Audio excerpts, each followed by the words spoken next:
오늘 말씀의 제목은 예수님의 이름, 예수님의 이름이라는 제목으로 말씀을 전하기 원합니다. 이제 12월 달이 되었죠. 메리 크리스마스라고 하는 그 낱말이 절대로 결코 어색하지 않은 그러한 날이 된 것을 볼 수 있습니다. 특별히 교회들이 먼저 우리 예수님의 탄생하심을 기뻐하고 즐거워해야 될 터인데 그렇지 못하고 백화점이나 호텔들이 더 호화롭게 이쁘게 꾸미고 그렇게 하는 것을 볼 수 있는데 여하튼 간에 그들이 장사 속이든 무엇이든 그렇게 하는 것에는 그 안에는 예수님이 분명히 포함되어 있다는 사실을 우리들은 분명히 알고 특별히 이 12월 달을 정말 오히려 전도의 좋은 기회로 삼을 수 있는 그러한 날이 될 수 있기를 원합니다. 오늘 말씀에 보면 이사야 선지자가 예수님에 대해서 5가지로 그렇게 말씀하고 있는 것을 볼 수 있는데 보면은 이 이사야 선지자가 대략 예수님이 태어나시기 전 약 700년 전에 예수님을 전하고 있는 것을 볼 수 있습니다. 예수님이 가지고 있는 그 특성에 대해서 어떻게 보면은 예수님의 이름이라기보다는 예수님의 또 다른 이름 혹은 예수님의 그 이름의 또 다른 의미를 말해주고 있는데요. 그 안에서 오늘 말씀에 담겨진 의미와 교훈을 얻기를 원합니다. 오늘 우리가 함께 읽은 본문은 BC 759년에 이사야 선지자가 기록한 예언의 말씀입니다.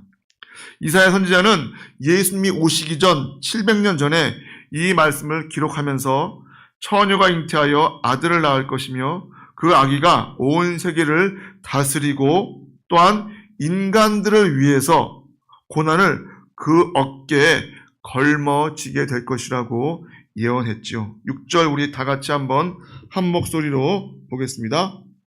이는 한 아기가 우리에게 낳고 한 아들을 우리에게 주신 바 되었는데 그 어깨에는 정사를 메었고 그 이름은 기묘자라 모사라 전능하신 하나님이라 영존하시는 아버지라 평강의 왕이라 할 것임이라. 이 예언에 나오는 그 내용에 등장하는 아기는 보통 아기가 아니죠. 한마디로 놀라운 아기인 것을 볼 수 있습니다. 이 아기의 어깨에 뭐가 있다고요? 정사를 메고 있다고 본문은 말해주고 있습니다. 그렇다면 이 정사가 무슨 뜻을 갖고 있을까요? 이 정사란 세계를 다스릴 수 있는 권리를 말합니다. 뭐라고요? 세계를 다스릴 수 있는 권리를 이 아기의 어깨에 매 있다는 것이죠. 다시 말해서 이 아기가 우주를 통치하고 세계사와 민족사 그리고 역사를 주관할 힘을 갖고 있다는 것을 의미하고 있습니다. 무슨 말입니까? 개인뿐만 아니라 모든 민족들의 그 운명이 이 아기의 손에 달려 있다고 그렇게 선포하고 있는 것이죠. 생각해 보십시오. 한 동네도 아니고 한 나라도 아니고 온 우주와 민족과 나라와 그 역사를 주관할 힘이 이 아이 어깨에 짊어지고 있다. 결코 쉽지 않은 일이지요. 그럼에도 불구하고 그러한 막중한 책임과 권세를 가지고 있는데 어떻게 출현합니까? 아기로 출현하고 있지요. 어떻게 보면 아기는 뭡니까? 엄마의 손에서 결코 떨어질 수 없는 아주 연약하고 보잘것없는 그러한 존재라고도 말할 수 있을 것입니다. 그런데 온 우주 만물의 역사를 다스릴 분이 아기로 태어나셨다. 만약 예수님께서 칼과 거대한 천군 천사를 이끌고 이 땅에 내려오신다면 우리들은 어떨까요? 그분에게 감히 다가설 수가 있을까요? 함부로 다가설래야 다가설 수가 없겠지요. 하지만 어떻습니까? 아기로서 구유에서 마굿간에서 태어난 그러한 베들레헴 구유에서 태어난 그런 어떻게 보면 초라하게 탄생한 그 아이에게는 우리가 친근하게 다가설 수가 있다는 것이죠. 이 온 우주를 통치하시고 다스리시는 예수님에 대해서 이사야는 오늘 5가지의 이름을 사용하면서 찬양하고 있죠. 첫 번째 이름은 무엇입니까? 기묘자입니다. 기묘자. 기묘자가 무슨 뜻인지 아십니까? 우리 목사님이 종종 설교 시간에 말씀해 주시죠. 뭡니까? 놀랍다. 영어로 보면 원더풀로 되어 있는 것을 볼 수 있습니다. 쉽게 말해서 이 아기의 이름은 한마디로 놀랍다는 거예요. 이 아기의 정체에 관해서, 아기의 존재에 관해서 뭐라고요? 놀랍다라고 하는 그 단어 외에는 설명할 길이 없었다는 것이죠. 그렇습니다. 예수님은 탄생부터가 너무나 놀랍습니다. 예수님은 성령님을 통해서 동정녀 마리아의 몸을 빌려서 이 땅에 태어나셨죠. 이것은 도저히 우리 인간이 갖고 있는 지혜와 논리로 설명되어질 수 없는 부분이죠. 그래서 많은 사람들은 어떻게 처녀가 혼자의 몸으로 잉태를 하고 아이를 낳을 수 있느냐? 그것은 말이 안 된다. 과학적으로 설명해봐라. 라고 하면서 부정을 하지요. 그렇습니다. 인간의 이성과 논리로 그리고 과학적으로 설명되지 않습니다. 하지만 우리 예수님은 분명히 성령님에 의해서 동정녀 마리아에게서 태어나셨습니다. 저는 그 사실을 믿고요. 또한 이 자리에 와 계신 분들도 믿는 줄 믿습니다. 결코 의심하지 마시기 바랍니다. 또한 우리 이 예수님의 생애와 예수님의 가르침은 또 얼마나 더 놀랍습니까? 그 가르침을 받은 많은 사람들이 예수님의 권위에 다들 놀랐지요. 마가복음 1장 22절에 그의 교훈에 놀라니 이는 그 가르치신 것이 권세 있는 자와 같고 서기관들과 같지 아니함일러라. 쉽게 말해서 일반적인 그러한 것과는 비교할 수도 없는 깜짝 놀랄 수밖에 없는 가르침이었다는 것이죠. 특별히 우리 예수님이 가족과 함께 성전에 올라가셨다가 그리고 내려왔을 때 보니까 어떻게 됐어요? 며칠 지났는데도 예수님이 함께 하시지 않으니까 어떻게 했어요? 엄마 아빠가 성전으로 뛰어 올라갔죠. 그런데 뭐 하고 있어요? 거기 있는 바리새인들과 율법사들과 그런 많은 사람들과 함께 대화를 하고 있는데 그들에게 결코 뒤떨어지지 않는 오히려 탁월하게 하나님의 말씀을 전하고 있었다는 것이죠. 다시 말해서 예수님이 가르치신 그 교훈과 말씀은 세상에서는 있을 수 없는 그러한 권세 있는 그러한 말씀이었다는 것입니다.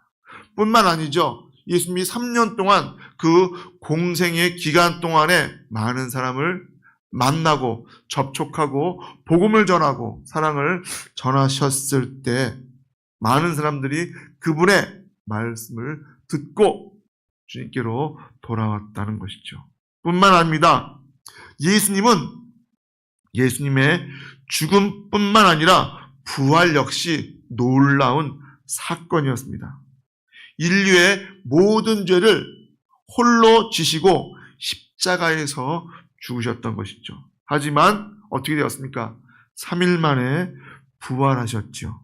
그리고 제자들에게 예수님이 부활하신 몸을 보여주셨습니다. 어떻게 죽은 사람이 다시 부활을 할 수 있겠습니까? 그러나 예수님은 이미 공생의 기간 동안에 내가 죽게 될 것이고 3일 만에 부활하신다는 그 사실을 누누이 강조하셨던 것을 볼 수 있습니다. 그리고 그렇게 말씀하신 그대로 죽으시고 사흘 만에 살아나셨다는 것이죠. 그 부활하신 주님, 그 주님이 우리와 지금도 함께 계시고 역사하시고 있음을 우리들은 분명히 알고 또 우리들은 그분만 찬양할 수 있는 자들이 되어야 할 것입니다. 또한 예수님의 이름이 모사로 기록되고 있습니다. 모사가 뭡니까? 모사.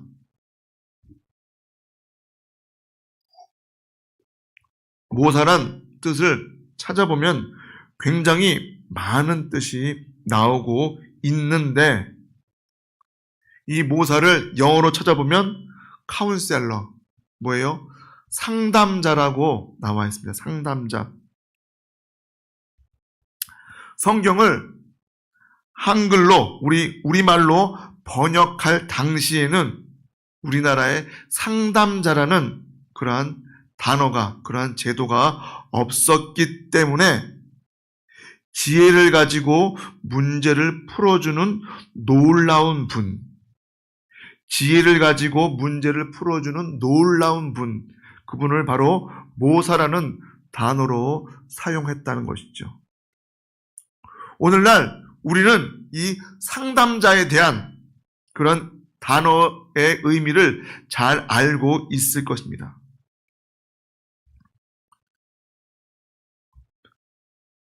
우리가 점점 잘 살고 있지만 정신적으로는 어때요? 더 피폐해지고 오히려 못 살 때보다 더 힘이 들어하는 그러한 경우를 볼 수 있는데 그러한 사람들이 많아지다 보니까 어떻게 됩니까? 정신병원도 많아지고 그런 정신 클리닉이라든가 그러한 병원들이 예전에는 우리들이 어땠습니까? 농담으로 용인정신병원 들어보셨습니까? 용인에 있는 정신병원이 가장 크고 그렇기 때문에 흔히들 하는 이야기였지만 지금은 어때요? 동네마다 조그맣게 개인의가, 정신 전문의가 있는 병원들을 곳곳에서 볼 수 있죠. 무슨 말입니까? 풍요로운 가운데서도 그 정신이나 마음은 더 피폐해지고 그러한 상담을 받을 수 있는 그런 기관과 그러한 상담자를 원하게 된다는 것이죠. 특별히 미국이나 그런 곳을 이야기를 들어보면 상담해주는 그 의사라든가 상담자에 대한 그 페이가 굉장히 센 것을 볼 수 있습니다. 그래서 뭐 1시간에 50만 원이네, 100만 원이네라는 그런 이야기를 들었던 적도 있고요. 심지어 요즘 TV에 나오고 있죠. 오은영 선생님인가요? 그분도 뭐예요? 상담료가 굉장히 비싼 걸로 알고 있습니다. 뭔가 자기가 원하는 그런 답을 얻고자, 듣고자 하기 위해서 상담자를 찾는데 바로 그 상담자, 정답을 우리에게 주실 분이 누구라고요? 우리 예수님이라는 사실입니다. 그 예수님이 우리에게 모사로, 상담자로 오셨다는 것입니다. 이 얼마나 감사한 일입니까? 우리가 1시간에 100만 원, 1000만 원 낼 일이 없다는 것이죠. 그분은 우리 인생의 모든 문제에 관한 진정한 정답을 갖고 계신 분입니다. 해답을 갖고 계신 분입니다. 그런 분이 나를 위해서, 우리를 위해서 친절하게 상담자가 되어주신다는데 이것처럼 우리에게 좋은 일이 어디 있겠습니까? 우리들은 감사해야 할 것입니다. 히브리서 4장 15절에 우리에게 있는 대제사장은 우리의 연약함을 채울하지 아니하는 자가 아니요 모든 일에 우리와 한결같이 시험을 받은 자로 돼 죄는 없으시니라. 뭐예요? 예수님은 우리의 아픔과 그러한 고통을 다 공감해 주시는 분이시라는 것이죠. 채울한다. 공감하는 거예요. 그 우리들의 고통, 우리들의 마음, 우리들의 그런 어렵고 힘든 것을 다 같이 공감해 주시는 분이십니다. 그렇게 우리들이 갖고 있는 고통과 불안과 아픔, 슬픔 그런 것을 다 아시고 우리의 심지어는 우리가 갖고 있는 그 고통을 겪으시고 눈물을 흘리시고 나를 위로해 주시고 치료해 주시는 분이 우리 예수님이십니다. 그분을 우리들은 만나고 즐겁게 살아가야 할 것입니다. 또한 전능하신 하나님이라고 나오고 있습니다. 우리에게 오신 아기 예수님은 그냥 일반적인 평범한 아기가 아니었죠. 뭐예요? 그분은 본질상 하나님이셨습니다. 하나님이 인간의 몸으로, 아기의 몸으로 오셨다는 것이죠. 이것처럼 우리 복음에서 나오는 이 탄생의 그리고 예수님의 그러한 이 사건과 사실은 매우 신비로운 이야기입니다. 보통은 어떻습니까? 뭔가 멋지고 정말 끝내주는 그러한 스토리 가운데 탄생하는 것이 일반적인데 우리 예수님은 우리가 보기에도 좀 이상하다. 조금 굉장히 연약해 보이는 보잘것 없어 보이는 그러한 모습으로 오셨다는 것이죠. 하지만 이 아기로 오신 예수님을 누구든지 친근하게 받아들이고 또 다가올 수 있게 하셨다는 것이죠. 요한복음 1장 18절에 이렇게 말합니다. 본래 하나님을 본 사람이 없으되 아버지 품속에 있는 독생하신 하나님이 나타나셨다고 그렇게 말씀해 주고 있습니다. 창조주이신 하나님이 인간의 몸을 입고 이 땅에 오셨다는 놀라운 이야기죠. 하지만 전능하신 하나님이시기에 이렇게 하실 수 있었다는 것입니다.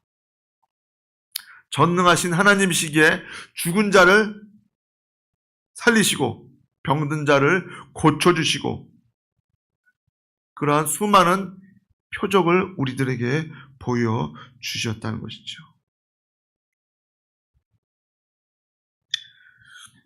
유럽을 가보면 그 유럽의 건축물과 그 모든 문화와 그런 전반적인 흐름이 다 어디에서 나왔습니까? 다 바로 성경에서 나왔고 바로 예수님을 통해서 그 이야기가 시작되었음을 우리들은 분명히 알아야 할 것입니다. 이 성경을 알지 못하고 이 예수님을 알지 못하는 사람이 유럽에 가면요 그냥 어이구 성당 되게 많네, 교회 되게 많네, 그냥 그 정도로 끝나고 만다는 것이죠. 하지만 그 안에 깃들어져 있는 모든 풍습과 문화와 역사적인 사실들이 뭐예요? 바로 이 예수님의 탄생으로부터 시작되어 있음을 우리들은 분명히 알아야 할 것입니다. 그것을 알지 못하는 자들은요 정말 유럽이 고리타분하고 재미없는 장소가 될 것입니다.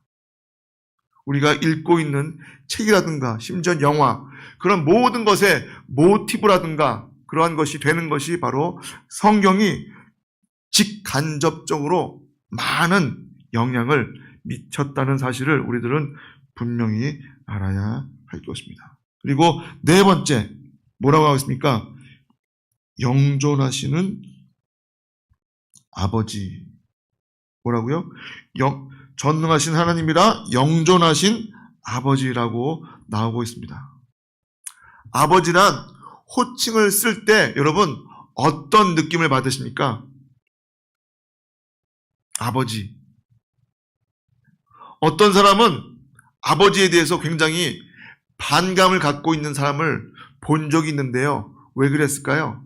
그 아버지가 아버지의 역할을 제대로 하지 못하고 무책임하게 그런 무책임한 아버지 밑에서 자란 사람에게는 그 아버지의 호칭이 썩 정감 있는 단어는 되지 못하는 것을 보았는데요.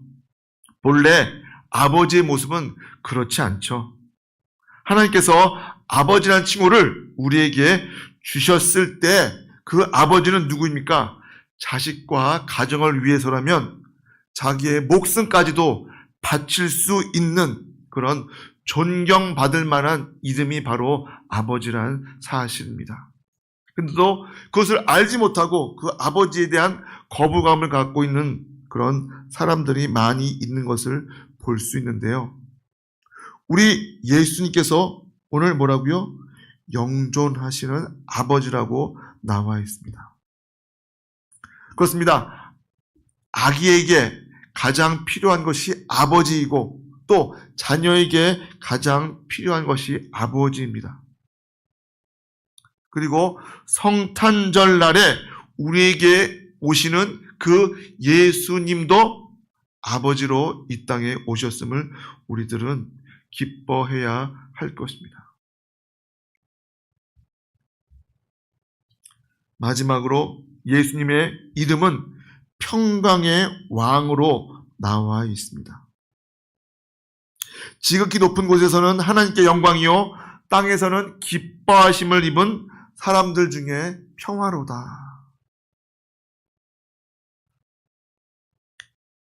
누가복음 2장 14절 말씀이 있죠. 그런데 땅에서는 기뻐하심을 입은 사람들 중에 평화로다. 누가 평화를 경험하게 해줄 수 있을까요? 바로 인류를 구원할 메시아가 왔다는 것입니다.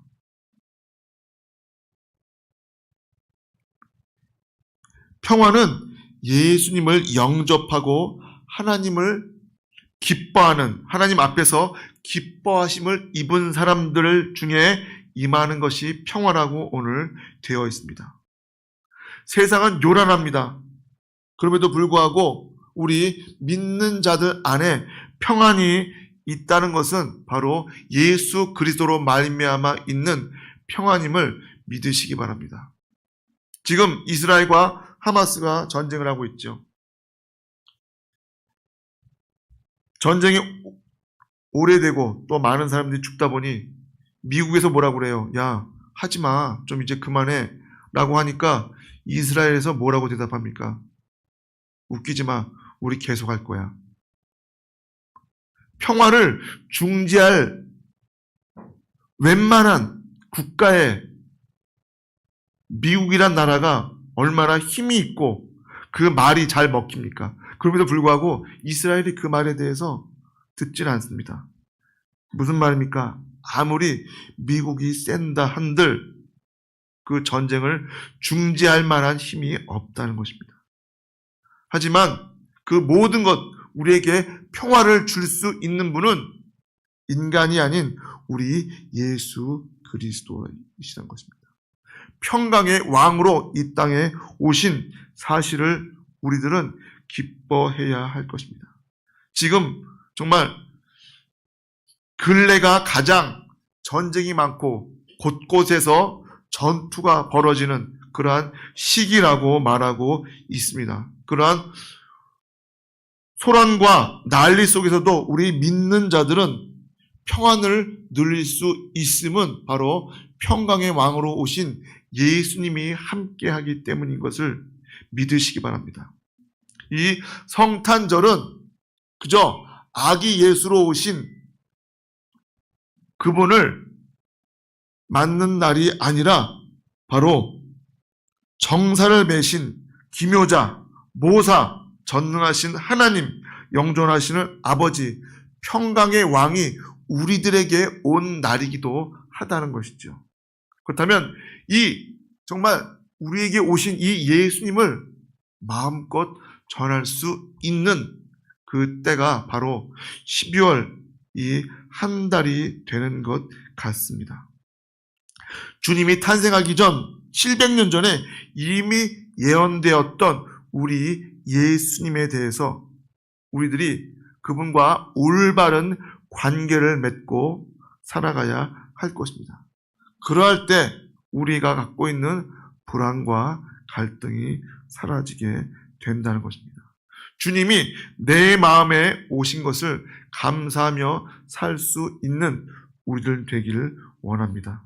감사와 감격으로 맞이하는 성탄절이 되고 또 이 성탄절을 맞이해서 우리들이 더욱더 예수님의 탄생하심을 기뻐하고 널리 전하는 저와 여러분 되시길 주님의 이름으로 축복합니다. 기도하시겠습니다. 사랑의 하나님 아버지 감사합니다. 우리 예수님께서 이 땅에 오신 목적이 오늘 이사야서 9장 6절 7절에 분명히 말씀해 주시고 있습니다. 이 땅에 공평과 정의로 이 땅을 다스리시는 여호와의 열심이라고 오늘 또한 말씀해 주셨습니다. 그 예수님만을 올바르게 믿고 잘 섬기며 전파하며 나아갈 수 있는 귀한 백성들 되게 하여 주시옵소서.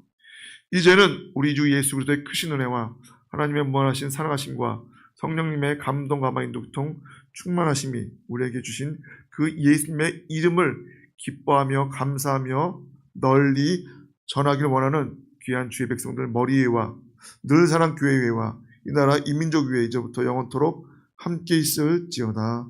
아멘.